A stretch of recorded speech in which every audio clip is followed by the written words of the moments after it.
একটা নাম পদ্মজা, একটা জীবন, যে জীবনটা কখনো কারো চোখে পড়ে না, শুধু অনুভবে বাজে নিঃশব্দ সুর হয়ে। আমি রোকসানা, আজ পড়তে চলেছি ইলমা বেহরৌজের লেখা পদ্মজা উপন্যাসের 17তম পর্ব। প্রতিটা শব্দে লুকিয়ে আছে কান্না, প্রত্যাশা আর না বলার ভালোবাসা। যদি তুমি মন খুলে শোনো, পদ্মজার ব্যথা হয়তো তোমার হৃদয়ে বাজবে। চলো ডুবে যাই পদ্মজার গল্পে, শব্দের পরতে পরতে অনুভবের গভীরে। পর্ব নাম্বার 17। নৌকা ছাড়ার পূর্বে আকাশের কালো মেঘের ঘনঘাটা চোখে পড়ল। তার কিছুক্ষণ পর হঠাৎই ঝমঝমিয়ে বৃষ্টি নেমে এলো। খোলা নৌকা হওয়াতে চোখের পলকে যাত্রী 5 জন কাক ভেজা হয়ে গেল।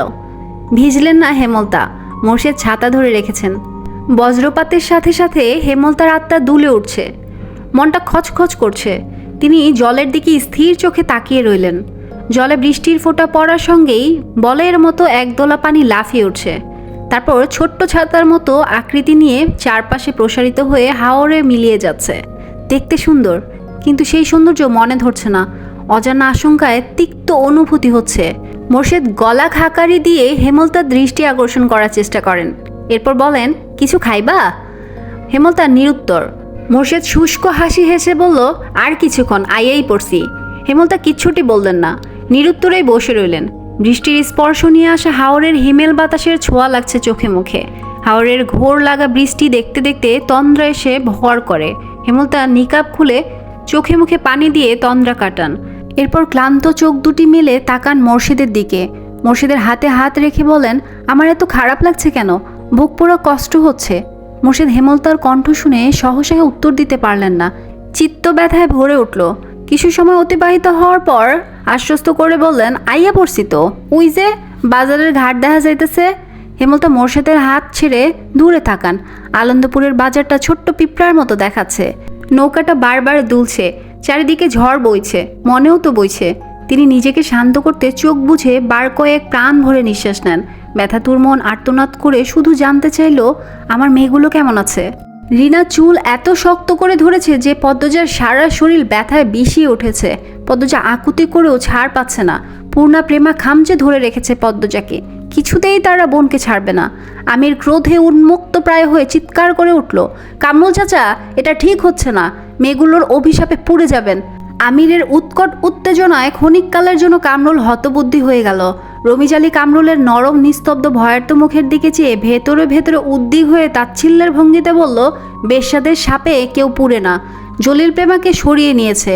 প্রেমার কান্না শোনা যাচ্ছে। বড় আপা বলে গলা ফাটিয়ে কাঁদছে। সৈয়দ অনেক টানেও পূর্ণাকে সরাতে পারল না। তাই অন্ধকারের সুযোগ নিয়ে পূর্ণার বুকে নোংরা হাতে দাগ বসিয়ে দিল। পূর্ণা এমন ঘটনার জন্য মোটেও প্রস্তুত ছিল না। কোনো মেয়েই এমন নিচু ঘটনার সাক্ষী হতে চায় না। অকস্মাৎ এই ঘটনা কাটিয়ে ওঠার পূর্বেই একটা শক্ত হাত পাজামার ফিতা টেনে ধরল। পূর্ণার পায়ের তলার মাটি সরে গেল। ভয়ে গলা ফাটিয়ে চিৎকার করে উঠল, আপা, আপা। পূর্ণার আর্তনাদ পদ্মজার মস্তিষ্ক প্রখর করে তুলল। পদ্মজা মুখ তুলে পূর্ণার দিকে তাকালো। তার চেয়ে কয়েক ইঞ্চি দূরে পূর্ণা। পদ্মজার এক হাতে শক্ত করে ধরে রেখেছে সে, কাছে আসতে পারছে না। সৈয়দের জন্য পূর্ণার কান্না দেখে পদ্মজা আতঙ্কে নীল হয়ে গেল। চারিদিকে কোলাহল, গালি দিচ্ছে মা বাপ তুলে। কেউ বলছে না মেয়েটা ভালো, এরকম করতেই পারে না। পূর্ণা চেঁচিয়েই যাচ্ছে, কেঁদে মাকে ডাকছে। পদ্মজা এক দৃষ্টে মানুষগুলোর দিকে তাকিয়ে রইল। মানুষ এরকম কেন হয়? পূর্ণার হাত সৈয়দ আলগা করতেই সে ছুটে আসে, জড়িয়ে ধরল পদ্মজাকে। তার পুরো শরীর কাঁপছে। হৃৎপিণ্ড এত জোরে জোরে চলছে যে অনুভব করা যাচ্ছে। পূর্ণা কাঁদতে কাঁদতে বলল, আপা, আপা, কেন মেয়ে হলাম আপা? এত কষ্ট হচ্ছে আপা, আপা। পদ্মজার চোখ দুটো বেয়ে টুপ করে দুফোঁটা জল পড়ে। এক হাতে শক্ত করে পূর্ণাকে বুকের সাথে চেপে ধরল। রমিজের উস্কানিতে কামরুল গলা উঁচিয়ে বলল, নটিরে বান সৈয়দ। পূর্ণার কানে কথাটা আসতেই সে আরও জোরে পদ্মজাকে জড়িয়ে ধরল। পদ্মজা ঠান্ডা স্বরে বলল, পূর্ণা, ছেড়ে দে আমায়। রিনা পদ্মজাকে চুলে ধরে টেনে নিয়ে যেতে চাইলেও পদ্মজা জায়গা থেকে এক চুলও নড়ল না, ঠায় দাঁড়িয়েই রইল। পূর্ণাকে ফিসফিসিয়ে বলল, বেঁচে থাকলে সব উসুল হবে, ছেড়ে দে। পদ্মজার কণ্ঠে কি যেন ছিল। পূর্ণার সাথে সাথে শান্ত হয়ে গেল। চোখ তুলে পদ্মজার দিকে তাকালো। পদ্মজার গাল বেয়ে রক্ত ঝরছে। সৈয়দ পূর্ণাকে নিতে আসলে পদ্মজা একটি দুঃসাহসী কাজ করে বসলো। সৈয়দের অন্ডকোষ বরাবর লাথি বসিয়ে দিল। সৈয়দ মাগো বলে কুকিয়ে উঠল। জলিল সহ উপস্থিত 3 জন তেড়ে আসলো পদ্মজার দিকে। পূর্ণাকে ধাক্কা দিয়ে ছুঁড়ে ফেললো দূরে। অশ্রাব্য গালি দিতে দিতে কেউ পদ্মজাকে থাপ্পড় দিল, কেউ বা দিল লাথি। 2-3 জন গ্রামবাসীর মনে মায়া উদয় হলো। ছুটে আসলো পদ্মজাকে বাঁচাতে। প্রান্ত ভয়ে চুপসে গিয়েছিল। পদ্মজাকে কাদায় ফেলে মারতে দেখে দৌড়ে আসে, জলিলের হাতে শরীরের সব শক্তি দিয়ে কামড় দিল। জলিল প্রান্তের কান বরাবর থাপ্পড় বসাতেই প্রান্তের মাথা ভন ভন করে উঠল। পরিস্থিতি বিগড়ে যেতে দেখে কামরুল হতবুদ্ধ হয়ে পড়েন, মনে মনে বেশ ভয় পান। কেশে গলা পরিষ্কার করে 2 হাত তুলে চেঁচিয়ে বললেন, তোমরা থামো, এটা কি করতেছো? থামো কইতাছি, সব সইরা আসো, থামো। সবকিছু থেমে গেল। পদ্মজা কাচুমাচু হয়ে পড়ে রইল কাদায়। নিঃশ্বাস নিতে কষ্ট হচ্ছে। নাভির নিচে একটা লাথি পড়েছে বেশ জোরে। চোখ বুঝে রেখেছে, 2 হাত বুকের উপর, লম্বা চুল কাদায় মেখে ছড়িয়ে আছে আশেপাশে। যন্ত্রণায় যেন পাঁজরগুলো মরমর করে ভেঙে যাচ্ছে। পূর্ণা জ্বরের তাপে জ্ঞান হারিয়েছে। হেমলতার মা মঞ্জুরা বাড়িতে ঢুকে পদ্মজাকে এভাবে পড়ে থাকতে দেখে আতকে উঠেন। দৌড়ে এসে পদ্মজাকে তুলতে চাইলে কামরুল হুঙ্কার ছাড়েন, এই সিরিরে ধরন যাইব না, জানেন থেকে। মঞ্জুরা পদ্মজার কামিজ ঠিক করে দিলেন। এরপর 2জন লোককে নিয়ে পূর্ণাকে তুলে ঘরে নিয়ে গেলেন। মঞ্জুরার বুক কাঁপছে হেমলতার ভয়ে। হেমলতা বারবার বলেছিল 2 দিন তার মেয়েদের চোখের আড়াল না করতে, আর তিনি একা বাড়িতেই ছেড়ে দিয়েছেন। ইচ্ছে হচ্ছে এক ছুটে কোথাও পালিয়ে যেতে। হিমেল নাক টেনে টেনে কাঁদছে, জপ করছে হেমলতার নাম। মঞ্জুরা রেগে ধমক দেন, আহ থাম তো। বাপের বাড়িতে কাউকে না পেয়ে হেমলতা চিন্তায় পড়েন।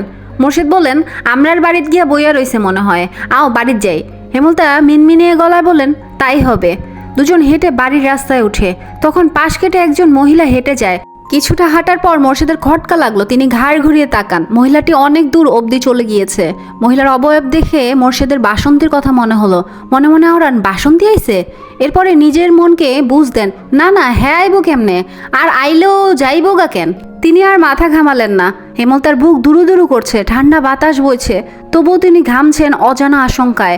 বাড়ির কাছাকাছি এসে তিনি দেখতে পেলেন মাতব্বরকে। মাতব্বরের সাথে আরও 2জন ব্যক্তি। এছাড়া বাড়ির সামনে মানুষের ভিড় দেখা যাচ্ছে। হেমলতার হৃৎপিণ্ড যেন থমকে গেল।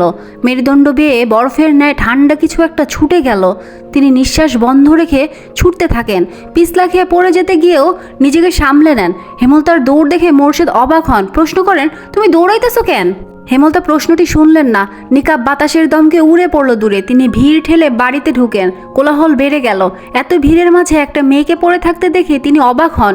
অন্ধকারে মেয়েটিকে চিনতে বেশ অসুবিধা হচ্ছে। তিনি আঙুল তুলে বিড়বিড় করেন, মেয়েটা কে? হেমলতার প্রশ্ন কারও কান অবধি গেল না। কোথা থেকে একটি আলো এসে পড়ে পদ্মজার উপর। সাথে সাথে হেমলতার চক্ষুদ্বয়ের সামনে পদ্মজার কাদা রক্তে মাখা মুখ ভেসে উঠল। হেমলতা গগন কাঁপিয়ে আর্তচিৎকার করে উঠলেন, পদ্মজা রে! পদ্মজার বুক ধড়াস করে উঠল, অস্তিত্ব কেঁপে উঠল। আম্মা এসেছে, তার পৃথিবী, তার শক্তি। পদ্মজা দুর্বল 2 হাত ভর রেখে উঠে বসার চেষ্টা করলো, পারল না। ভাঙা গলায় জোর দিয়ে শুধু ডাকলো, আম্মা আম্মা। হেমলতার পৃথিবী থমকে গিয়েছে।